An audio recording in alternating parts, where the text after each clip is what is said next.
Welcome to Harpriya's media. Jagan పై సొంత సామాజిక వర్గం గుర్రుగా ఉంది. తన రాజకీయం కోసం సామాజిక వర్గాన్ని పణంగా పెట్టడాన్ని తట్టుకోలేకపోతుంది. ఇటీవల తెలంగాణ ఎన్నికల్లో రెడ్డి సామాజిక వర్గానికి కాంగ్రెస్ పార్టీ ప్రాధాన్యం ఇచ్చింది.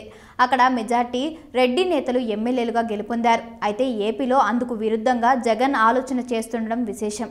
దీంతో రెడ్డి సామాజిక వర్గంలో అంతర్మథనం మొదలైంది.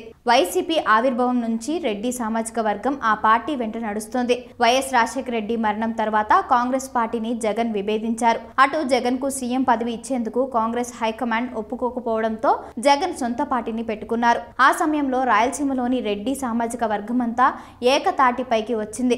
జగన్ కు అండగా నిలబడింది. చాలా మంది మంత్రులు సైతం స్వచ్ఛందంగా ముందుకు వచ్చి జగన్ కు మద్దతు తెలిపారు. జగన్ వెంట అడుగులు వేశారు. 2019లో అయితే రెడ్డి సామాజిక వర్గం ఏకతాటిపైకి వచ్చి జగన్ సీఎం అయ్యేందుకు దోహదపడింది. ఆ ఎన్నికల్లో రాయలసీమలో 52 స్థానాలకు గాను 49 స్థానాల్లో వైసీపీ గెలుపు వెనుక రెడ్డి సామాజిక వర్గం ఉంది. అయితే అధికారంలోనికి వచ్చిన తర్వాత రెడ్డి సామాజిక వర్గానికి ప్రత్యేకంగా ఒనుగురే ప్రయోజనాలు లేవు. ఆ నలుగురికి తప్ప ఎమ్మెల్యేలు, ఇతర ప్రజాప్రతినిధులకు సైతం ప్రత్యేక ప్రయోజనాలు ఏవీ కల్పించలేకపోయారు. సామాజిక వర్గంలో కింది స్థాయిలో ఉన్న వారికి పథకాలు దక్కలేదు.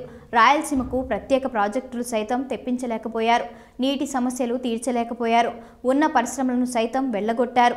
ఇవన్నీ సొంత సామాజిక వర్గంలో అంతులేని అసంతృప్తికి కారణమయ్యాయి. అయితే రెండోసారి అధికారంలోనికి రావడానికి అదే రెడ్డి సామాజిక వర్గాన్ని బలిపశువు చేయాలని జగన్ చూస్తున్నారు. రెడ్డి సామాజిక వర్గాన్ని తప్పించి బీసీలు, ఎస్సీలను తెరపైకి తెస్తున్నారు. దీంతో రెడ్డి సామాజిక వర్గం మండిపడుతుంది. ఇప్పటికే రాయలసీమలో పట్టభద్రుల ఎమ్మెల్సీ ఎన్నికల్లో తమ అసంతృప్తిని చూపించారు. తెలుగుదేశం పార్టీని గెలిపించారు. ఇప్పుడు జగన్ చేజేతుల రెడ్డి సామాజిక వర్గాన్ని దూరం చేసుకోవడంతో వారంతా టీడీపీ, జనసేన గూటికి చేరే అవకాశాలు కనిపిస్తున్నాయి. రాయలసీమలో స్పష్టమైన మార్పు దిశగా రాజకీయ సమీకరణలు మారనున్నాయని విశ్లేషకులు భావిస్తున్నారు.